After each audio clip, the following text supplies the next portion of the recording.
Whenever I hear that passage from Hebrews, I'm reminded of a hymn called My Rest is in Heaven, and the last two lines of it go, I long for a city which hands have not piled, I long for a country by sin undefiled. And it's such a beautiful way of expressing what's there in Hebrews that, as we go through the tumult that is this life, we're reminded to keep our focus upward. And that's part of the reason why we do communion every week too, is because it helps us to keep a more vertical focus. We as humans tend to be bogged down in what we see on the horizontal terrestrial plane. And we need to be reminded on a regular basis, at least I do, to keep my eyes fixed upward. And that passage from Hebrews is a beautiful one. And we're actually going to see it dovetails really nice with the book of Daniel, because as we get to know Daniel better throughout this series, we see that Daniel is a model of the vertical gaze rather than the horizontal. He sees what's going on around him. He knows, he's got everybody's number, but he doesn't get bogged down with fear and doubt, because his eyes are always fixed on God. So today we're going to be looking at Daniel chapter 1, verses 17 to 21, only 5 verses, but we'll probably need to do a little bit of a recap from last week. And so last week kind of set the stage a little bit by talking about what to expect from the book of Daniel. Now, when most people read the book of Daniel or think about the book of Daniel, they think of the end times. Daniel is an end times prophet, and they think about the idea of apocalypse, which is end times. And so there's a couple of terms that you'll hear me kicking around over the course of the next bunch of weeks. The first is eschatology, and that's just a fancy term that theologians use to talk about the end times, eschatology. And it comes from the Greek word eschatos, which means end or last. So whenever Christians talk about the end days or the last days, we're talking about eschatology. That's just the word we use for it, okay? And so we're going to be looking at Daniel's concept of the end times or the last days, and so we'll refer to this term. The other term that we looked at was the word apocalypse. And we said last week that the term apocalypse in most people's minds is a term that connotes destruction and the overthrow of society and the end of the age, and basically come up with any dismal thought that you can think of, and that fits squarely under the heading of apocalypse. But what we said is that the word apocalypse, which is actually apokalypsis, the Greek word, is actually the name of the last book of the Bible. Yeah, the last book of the Bible in Greek is called apokalypsis, which means revelation. And we mentioned last week that the term the book of Revelation does deal with a lot of cosmic upheaval and societal upheaval and lots of unfortunately gory imagery and that sort of thing that could strike fear into anybody, but it's not the point.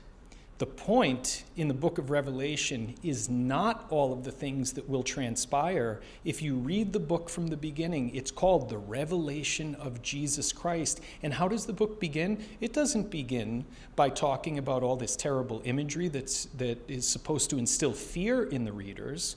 It talks about Jesus himself. Jesus himself is revealed. And so Apocalypse, the book of Revelation, the book of Daniel, it gives us a clearer insight into who God is. In other words, an apocalypse is a way of taking off the veil from God a little bit so we have clearer insight into who he is. And the Apostle Paul even prays that. In Ephesians, Paul has 2 prayers. One is in chapter 1 and one's in chapter 3. I believe it's Paul's prayer in Ephesians chapter 1 where he prays, after he talks about all the spiritual blessings that have been given to the believer in Christ, he prays that the eyes of our understanding would be enlightened in the knowledge of Christ. And that's kind of what is behind Apocalypse, is that it's not about all of the imagery.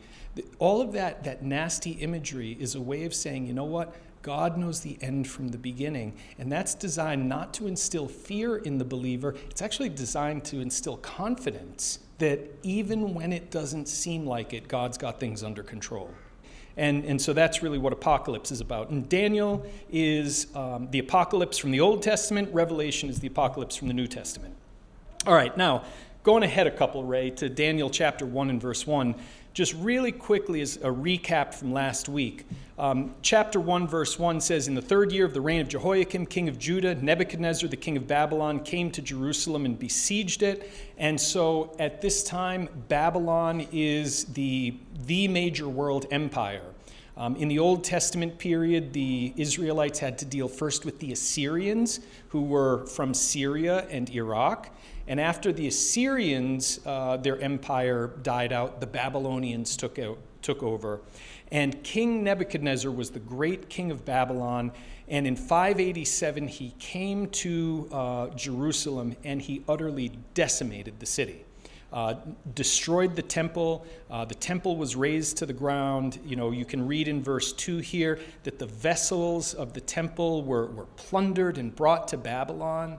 And this is the place where the presence of God resided. But you know what? When Nebuchadnezzar came, even though many people didn't realize it, God wasn't there.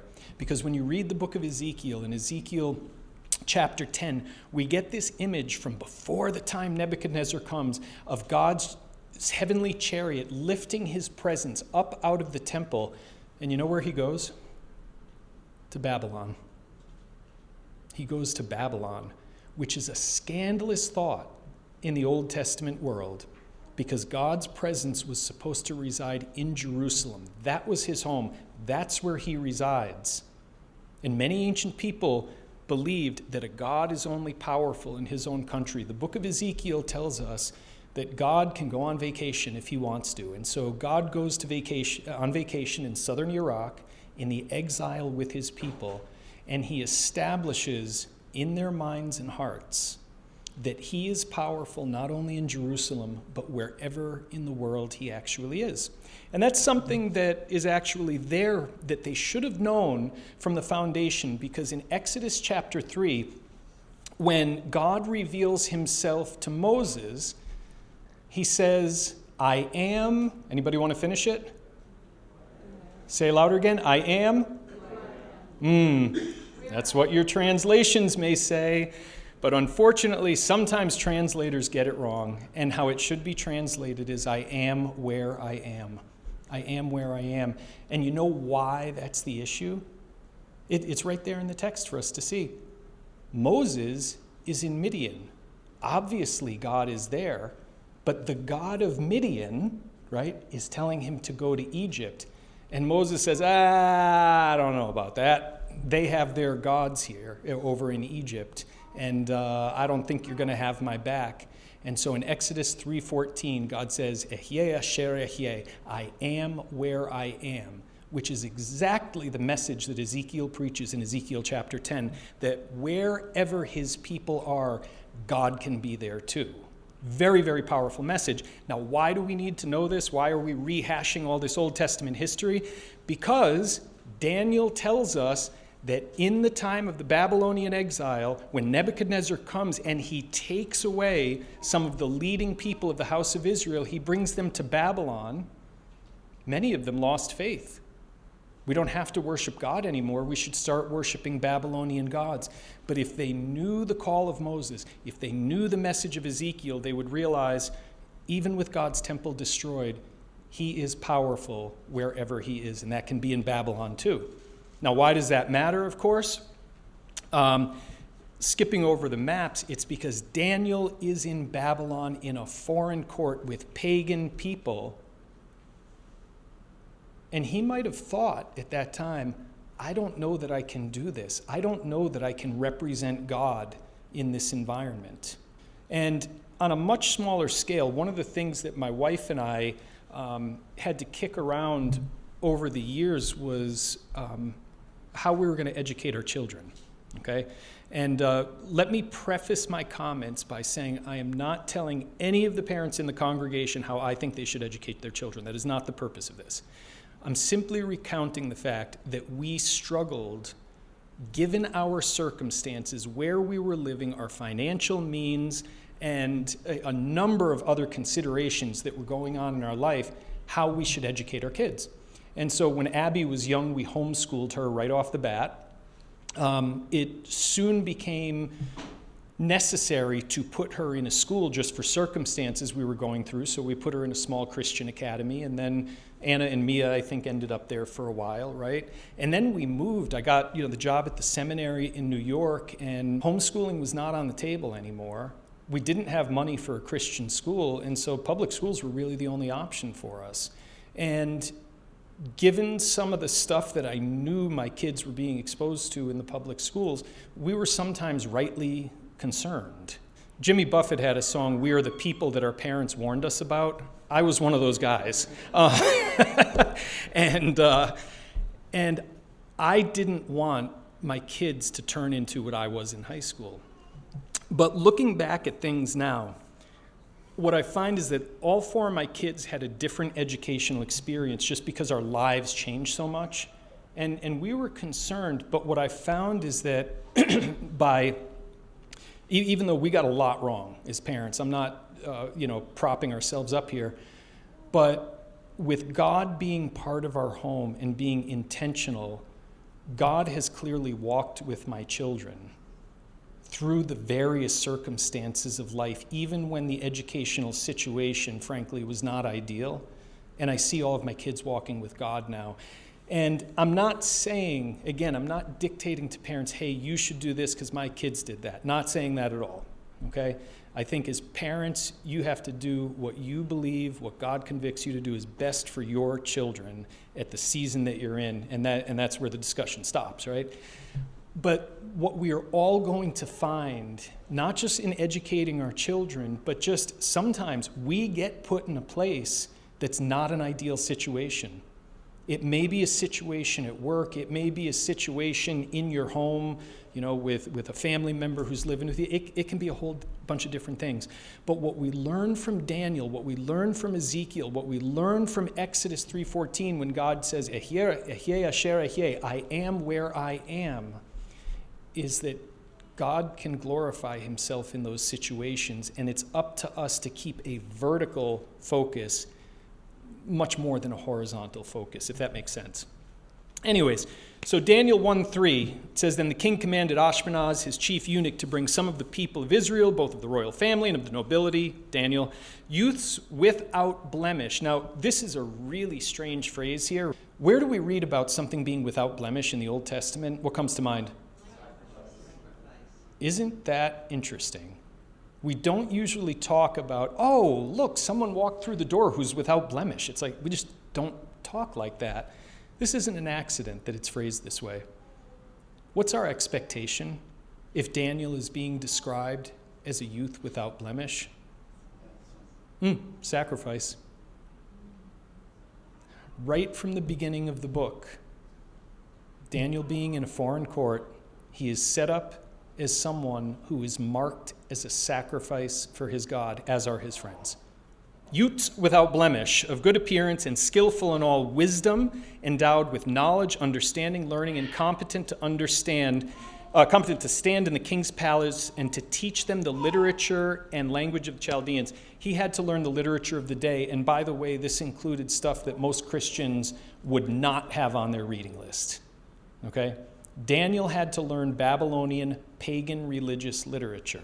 And so Daniel is in a place, in a foreign land, in a pagan land, where he's in the king's palace, and let's face it, kings can be a little capricious, and he's forced to learn all of this stuff that a priest in Israel would not study. And that's where God has him. Isn't that interesting? He has him studying. God has him studying things that clearly are not of God. He's getting to know the world around him. And there's a balance for the believer in keeping our minds pure. Like Paul says in Philippians, set your mind, on everything that is pure, just and righteous and lovely. And in Colossians, Paul says, set your minds on things above, not on things of the earth where Christ dwells, and so on. But on the other hand, we have to live in the world, and we also have to understand that the world we're in. And it's interesting that God has his man in Babylon, in a foreign court, away from his land, right?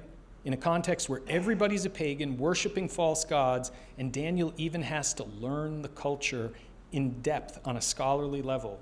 And that's where God has him. It's interesting because this is a model for the types of things that God can call us to do. Not a ministry that most believers would want, but it's the ministry that Daniel gets. All right, now going on to Daniel 1:5, it says, the king assigned them a daily portion of food that the king ate and of the wine that he drank, and they were to be educated for 3 years. At the end of that time, they were to stand before the king, and the 4 friends were there. Verse 7, and the chief of the eunuchs gave them these names, so they get foreign names. Verse 8, but Daniel resolved that he would not defile himself, right? We already know that Daniel is without blemish. And so Daniel says, I'm supposed to be a person without blemish, therefore I'm going to behave like a person who's supposed to be without blemish. And he says, I'm not eating the king's food because that goes against my religious convictions.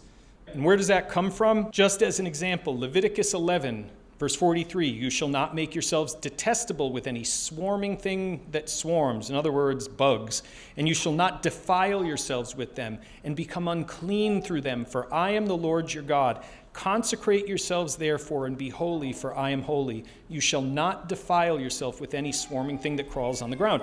And this applies to food. When God gives, in Leviticus, over and over and over, when God gives instructions, commands, don't eat this, don't wear that, Veggie Tales, how they put it, don't eat bugs, don't eat bats, don't eat beetles, flies or gnats, stay away from all of that, a message from the Lord, right? Thank you. Yeah, must have watched that 200 times when my kids were young, and I might watch it from time to time as an adult. Anyways, the bottom line is whenever God says, don't do this, he gives the reason why. He gives the moral reason why, and it's very simple. For I am the Lord your God. Now, what does that communicate? It communicates, do this because I said so. The only thing you need to know is that I'm God. You don't need to know why. And that's kind of consistent with the book of Job, right? We're going to look at that in our adult Sunday school class on Sunday mornings. Does God ever give Job a reason? Nope. The end of the book of Job, Job accuses God of being a cosmic bully. And he says, you do things without explanation. It doesn't make any sense. And his friends say, that's blasphemy. You know what God says? Somebody finally understands. I do what I want. And he said, Job is the one who's right. He gets it. I don't answer to humans. Now, it's not to say that God never gives an answer, that he never gives us insight into what he's doing. But what we find in the Bible is that is not how God often operates. David wants to build a palace. A temple for God. And God says, nice thought, I don't need your house, but okay, I'll take one, but you don't get to do it. Your son's going to do it. Solomon's going to carry out that vision. In other words, David, the ministry that you're starting, if you want to think of it in these terms, is something that's not going to be completed in your lifetime. The ministry God says that I have you involved in is bigger than you in the span of your lifetime. God is thinking on a much grander scale, and not to take too many references from, cartoon Bible movies, but in The Prince of Egypt, there's this beautiful song, Look at Your Life Through Heaven's Eyes. And the Jethro, the priest of Midian, says a single thread in a tapestry, and again, I have to paraphrase here. I can't remember the lyrics, unfortunately, or maybe fortunately for you.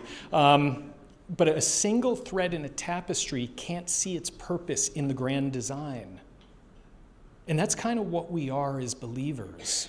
In Revelation, we are called a kingdom of priests. And that's a multi-generational kingdom. We don't get to see the beginning, and we're not going to get to see the end of it. There's going to be other people who come afterwards, assuming Jesus doesn't come back today. Anyways, what God says is don't do this because I'm God. That's it.